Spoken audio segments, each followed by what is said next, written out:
It was 8 a.m. when we arrived at Fontanelle Elementary School in Omaha, but the frenzied mob made it feel more like Times Square during MTV's TRL.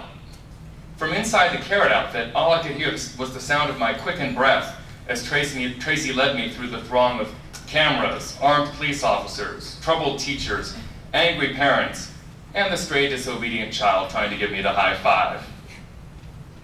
Peering through the carrot's eye hole, I actually saw myself in the scrutinizing children. As a young carnivore, I never imagined growing up to be an animal rights activist, much less a costume crusader. I was such a meat enthusiast that my father, Ray, a former chicken truck driver who later opened up a diner, actually named the Danny dog on the kitty menu in my honor. I savor juicy Reubens, relish the flesh-ripping sensation of biting into a New York steak, and scan the daily specials in hopes of finding a Noah's Ark platter so that I might sample 2 of each species.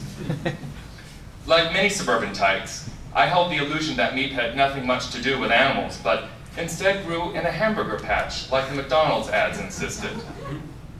That all changed with a 9th grade punch in the stomach.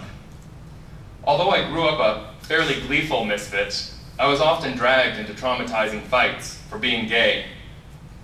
One morning, as I rushed down a hallway between classes, one of my critics yelled "faggot" and slugged me in the gut, sending me tumbling over with the wind knocked out of me.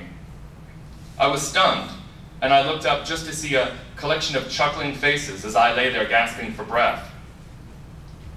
A few weeks later, I was on a fishing trip with my dad when my rod bent over like a horseshoe.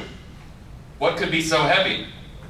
I excitedly reeled in my catch and yanked the pole back, only to discover that all I captured was a big, ugly flounder. "You got a booby prize," someone joked as he stomped the fish to the deck and tore out the hook, causing blood to pulse from the slimy creature's mouth to the beat of his racing heart. Everybody laughed, but I grew uneasy. I considered what the scene looked like from the flounder's point of view. He was stunned, and he was looking up just to see a collection of chuckling faces as he lay gasping for breath. In that instant, the flounder was the only creature on board I could relate to. I felt sick. I had become one of the terrorizing bullies I dreaded so much at school. Most people are sensitized to the plight of animals by cute, cuddly four-legged balls of fur, whereas I sympathized with the rubbery bottom feeder. I never ate fish again, and gradually stopped eating anything else with eyes except for potatoes. I eagerly shared this newfound notion of what it meant to be civilized with anyone who would listen, and plenty who would not listen. Why should live and let live only apply to humans? This was 1978, when I was 14, and from that day on I've been on a mission to promote the very same idea, which brings us to the conclusion of the schoolyard escapades of Crispy Carrot. After our dramatic debut in Nebraska, Tracy and I sped off to Des Moines for the second stop on our Beef Belt tour. There was no time for joyriding because a TV station in Des Moines asked to film the carrot as he passed by the city limits sign. If they knew the carrot was gay, I thought, the PTA might have erected a roadblock.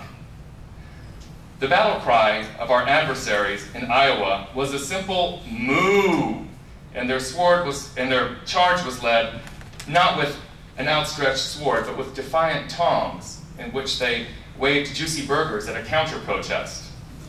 A pair of huge men in overalls from the Iowa Pork Producers Association peeled off slices of luncheon meats and handed them to the giggling students and pointed in my direction.